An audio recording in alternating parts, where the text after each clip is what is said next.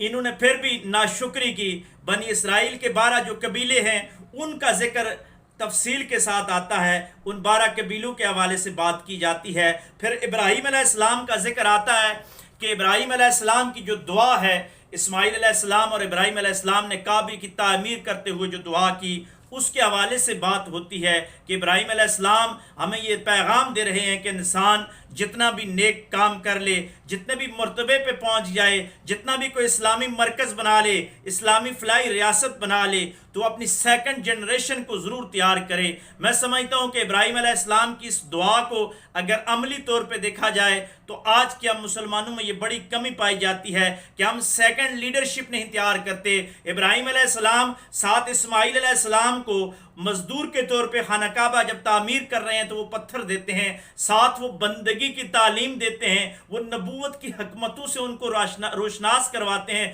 اسی لیے تو اقبال نے کہا تھا کہ یہ فیضان نظر تھا یا کہ مکتب کی کرامت تھی، سکھائے کس نے اسماعیل کو آداب فرزندی۔ ہم سے یہ غلطی ہو رہی ہے مسلمانوں سے کہ ہم اگلی نسل کو آداب فرزندی نہیں سکھاتے، آداب قیادت نہیں سکھاتے۔ ہمارا اگر ایک لیڈر چلا جاتا ہے، سیکنڈ لیڈرشپ تیار نہیں ہوتی، وہ تسلسل ختم ہو جاتا ہے اور مسلمان پھر زیرو پہ آ جاتا ہے۔ تو ابراہیم علیہ السلام کی یہ دعا ہے، وہ کعبہ تعمیر کرتے ہوئے دعا کرتے ہیں کہ یا اللہ میری نسل میں سے ایک نبی بھیج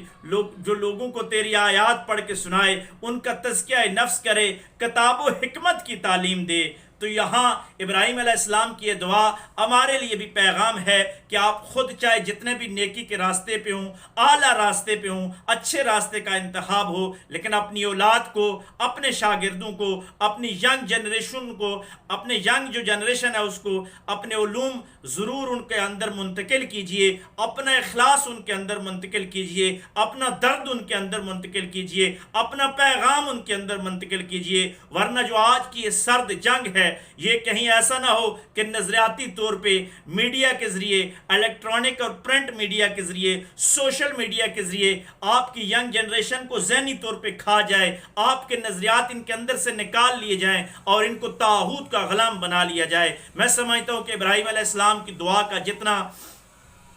اثر آج کے دور میں ہمیں لینا چاہیے، اس سے قرآن سے ہمیں یہ سبق سیکھنا چاہیے کہ ہم قرآن مجید کو لے کے آگے چلیں اور اپنی اگلی جنریشن کو اس کی تعلیمات دیں۔ اور پھر اسی سورۃ البقرہ میں منافقین کا ذکر جو آیا ہے یہ بڑے خاص طریقے کے ساتھ آیا ہے، یعنی منافقین کے مختلف انداز، ان کے ہیلے بانے، ان کی چاپلوسیاں، اعتقادی جو منافقین ہیں ان کا ذکر، عملی طور پہ اگر کوئی منافقت کرتا ہے تو اس کا ذکر، اور دوسری طرف مسلمانوں کو سمجھایا جا رہا ہے کہ جہاں بیک وقت آپ نے کفر کے ساتھ مقابلہ کرنا ہوگا، طاغوت کے ساتھ مقابلہ کرنا ہوگا، وہاں آپ کی اپنی صفوں میں میر جعفر اور میر صادق کسی بھی وقت پیدا ہو سکتے ہیں۔ منافقین ایسے بھی ہو سکتے ہیں جو بظاہر آپ کے نظریے کے گن گاتے ہوں لیکن اندر کے ساتھ آپ کے دشمن ہوں گے، وقت پہنچنے پہ آپ کی پیٹھ میں چھرا گھونپنے سے گریز نہیں کریں گے۔ اس لیے منافقین سے بچنا چاہیے، کیونکہ یہ صورت مدینہ میں نازل ہوئی تو مکے کے جو حالات تھے وہ الگ سے حالات تھے۔ مکے میں صرف کفار تھے اور کفار کے ساتھ سیدھا سیدھا مقابلہ تھا، ایک نظریاتی جنگ تھی، لیکن مدینہ کے اندر کچھ ایسے لوگ تھے جو اسلام کی شان و شوکت دیکھ کے، انصار کی قربانیاں دیکھ کے، مہاجرین کا ولولہ دیکھ کے مسلمانوں کے قافلے میں شامل تو ہو گئے، لیکن وہ منافق تھے، وہ مسلمان نہیں تھے۔ عبداللہ بن ابی جن کا سردار تھا، لیکن آپ دیکھیں پھر منافقین کا کیا حشر ہوتا ہے۔ ہمارا اسلام یہ کہتا ہے کہ منافقین جو ہوں گے یہ دوزخ کے سب سے نچلے گڑھے میں ہوں گے، ان کو کفار سے بھی زیادہ عذاب دیا جائے گا۔ کیوں کہ انہوں نے جھوٹ بولا، اور ایسا سری جھوٹ بولا کہ بظاہر انہوں نے اسلام کا لبادہ اوڑھا لیکن اسلام کو نقصان پہنچایا۔ آپ ظاہری زندگی میں بھی اگر کسی کے ساتھ منافقت کرتے ہیں، چاپلوسی کرتے ہیں، آپ سٹریٹ فارورڈ رہیے، یا کسی کا ساتھ دیجئے یا کسی کے مخالف ہو جائیے یا اس سے اپنے نظریات کے حوالے سے معذرت کر لیجئے، لیکن منافق بن کے جینا یہ بہت ہی کبھی مذموم اور گندا فعل ہے۔ قرآن اس کی مذمت کرتا ہے اور ہمارے نبی علیہ السلام نے پریکٹیکل اس کی اس انداز کے ساتھ مذمت فرمائی کہ منافقین کا جو سردار تھا عبداللہ بن ابی، مسلم شریف میں اس حوالے سے پورا واقعہ موجود ہے کہ عبداللہ بن ابی کا جب انتقال ہو جاتا ہے، یہ منافقین کا سردار تھا۔ غزوہ بدر کے وقت اس نے جب غزوہ شروع ہونے لگا تو یہ 1000 کا لشکر لے کے الگ ہو گیا، مسلمانوں کو صرف 313 اکیلا چھوڑ دیا۔ یہ 1000 منافقوں کو لے کے الگ ہو گیا کہ ہم آپ کے ساتھ نہیں چل سکتے۔ لیکن جب یہ فوت ہوتا ہے تو رحمت للعالمین صلی اللہ علیہ وآلہ وسلم، جن کے بارے میں